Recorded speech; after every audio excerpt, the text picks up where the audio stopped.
Magandang araw, nandito naman yung lola nyo. Guys, story time lang tayo. Yung, kasi dati, marami nagsasabi ng mga kabataan noon at yung kabataan ngayon ay laking kaibahan. Yes, sobra. Mga kabataan noon, bago pumasok, nakakapagdilig pa ng halaman. Sila na yung nagluluto, sila na yung nagsasaing, sila na yung gumagawa ng mga gawain nila bago pumunta ng school. Sila na, hindi na magulang. Kasi the time nung ako, ganun po talaga. Pero ngayon, yung mga kabataan ngayon, sarili na lang, yung maliligo na lang, kakain na lang, intindihin mo pa. Ang laki po talagang kaibahan. At saka yung mga kabataan ngayon pag nasa bahay, hindi mo na sila nakakausap. Nakapokus na sila sa pagsi-cellphone. Hindi mo na sila mautusan, uutusan mo sila. Ang tagal-tagal mong sundin. Isasagot sa iyo, "Teka lang." O, di ba? Teka lang, lagi nang ganun, yung ganun ang mga kabataan ngayon. At saka hindi mo na sila 2 years old pa lang ngayon nakapokus na sila sa cellphone. O, di ba? Ang laki ng kaibahan. Noon ang kabataan namin mga dalaga na kami. Hating gabi na nasa kalye pa kami naglalaro pa kami ng mga tubig-tubigan, magcha-Chinese garter. Mga kabataan ngayon hindi na pinapawisan.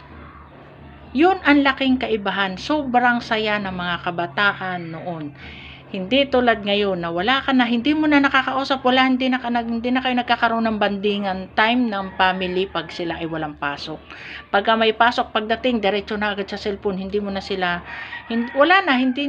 talaga nagkakaroon ng time sa mga kapatid or hindi na sila nag-uusap. Kanya-kanya na sila ng taguan sa kwarto. 'Di ba? Kaya samantalang ang noon maliliit pa, mabata pa tayo, maalam na tayo ng trabahong bahay. Ngayon, ni magsaing ang mga anak natin, hindi natin maasahan. Sobrang busy sila sa mga gadgets, 'di ba? Kaya ang mga kabataan ngayon, lalakad lang ng kaunti, sasabihin masakit daw yung ganyan, masakit ang ganyan, 'di ba? Samantalang tayo noon, papunta pa lang ng school, ang layo-layo na nilalakad. May 3 kilometro yung nilalakad natin pero hindi tayo napapagod. Kuminsan umuwi pa umaga, tanghali, babalik sa school pagdating na, 'di ba? Ngayon ang mga kabataan may mga service na, Diyos ko. Papunta na lang doon sa sakayan, ayaw pa maglakad, hindi mabitbit ang mga bag. Mabigat daw.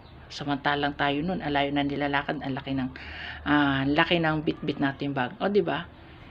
Comment nga kayo diyan kung ganun din yung na-obserbahan nyo o ganun din yung nakikita nyo sa kabataan ngayon. Good luck! Love you all. Follow for more. Thank you for watching.